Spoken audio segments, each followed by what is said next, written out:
All right, the battle to manage next-gen money is heating up with the likes of Coinbase and Robinhood duking it out for pole position.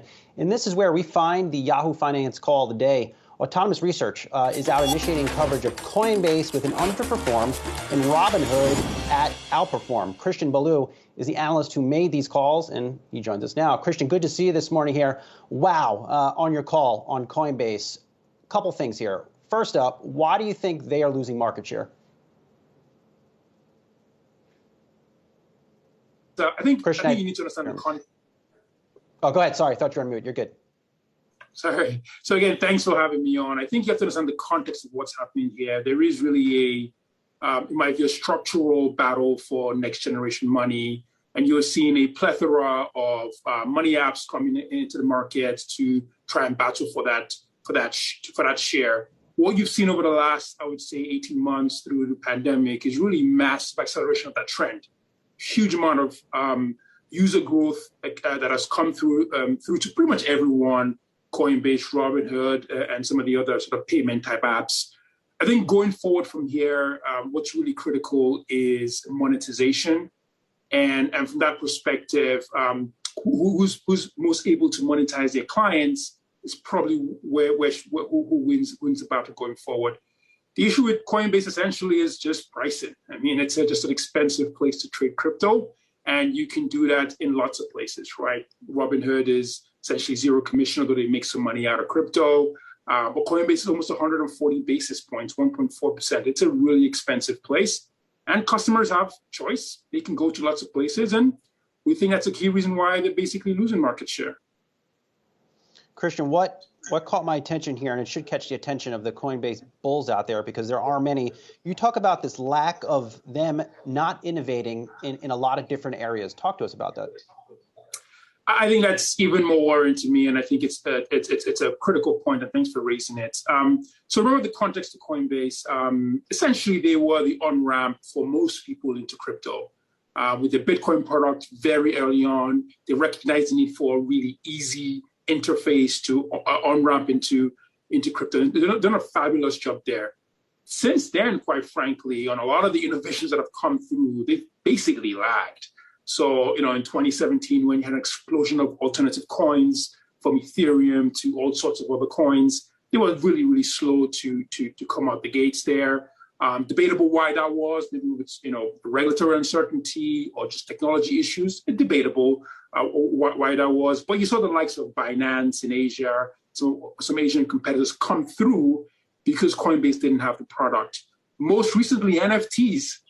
This has been like the second awakening, if you like, of crypto. Really brought crypto into a lot of people that a lot of ordinary folks that they get art, maybe didn't get the financial parts of crypto. Big movement. Coinbase has lagged also here in terms of it having an NFT marketplace. Now, they just announced, I think yesterday, that they will be launching one, but you've had folks like OpenSea who've been around for quite a while. And I think the point that it's critical is, it's not really about the particular product, but I think it's about a company mindset. Crypto is incredibly innovative. In the next 5 years, the industry will look completely different to what it looks today. And if you are not on the bleeding edge of innovation, we think you might struggle as a company to really remain relevant. So I think it's a thanks for raising the point, but I think it's a really important part of our underperform thesis. Christian, just to put a fine point at this, what made me smile, perhaps, although it's a grim one, is that you compare Coinbase to Netscape. So you're not just saying that it's going to sort of fall behind here. You're saying like this thing's going to fall way behind. How long do you think that's going to take for this process to unfold, where it just becomes really an also-ran in this market? Yeah, look, we don't know for sure. We're certainly calling for the demise of Coinbase in that sort of way. Look, it's a highly profitable company in a massive and growing addressable market. So in some ways, like, they could just benefit from basically, the market just getting bigger. The point we make about Netscape is, competition matters. I think if you go through our notes, we really draw a lot of parallels between the early internet era to the early crypto era, right? There's so many parallels, transformative technology, lots of new companies coming through, lots of derivative companies coming through on the technology. And so there's lots of parallels. And we just make the point that, Netscape essentially is how a lot of people first went onto the internet. They figured out that you needed a very simple GUI to log onto the internet and become active there. Coinbase figured out the same thing, but it wasn't a guarantee to success. And I think that's the point, particularly around innovation, that worries us about Coinbase here. So that's kind of the analogy we're drawing. But we're not really saying that they're going out of business anytime soon. This is again a very profitable company. The issue here is market share and marginal growth. Christian, I have 25 seconds now left in this segment here. What is one reason why you're so bullish on Robinhood?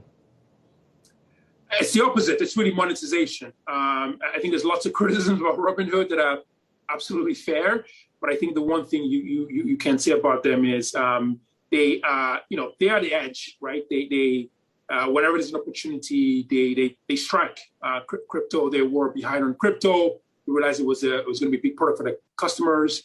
They went all in, and it's made them have pretty meaningful market share over a very short period of time. They're building their own wallet, etc. But I think the simple way to think about it is, today Robinhood's ARPU, so revenue per account, is about $100. That number is more like $1,000 at Coinbase. Our basic thesis is that gap closes. So I really would want to be with the guy with 100 and moving up, rather than with the guy with 1,000 and moving down. That would make sense if indeed that happens. Christian Bolu of Autonomous, thank you so much. Appreciate it. Hope to catch up with you again soon after that dramatic call.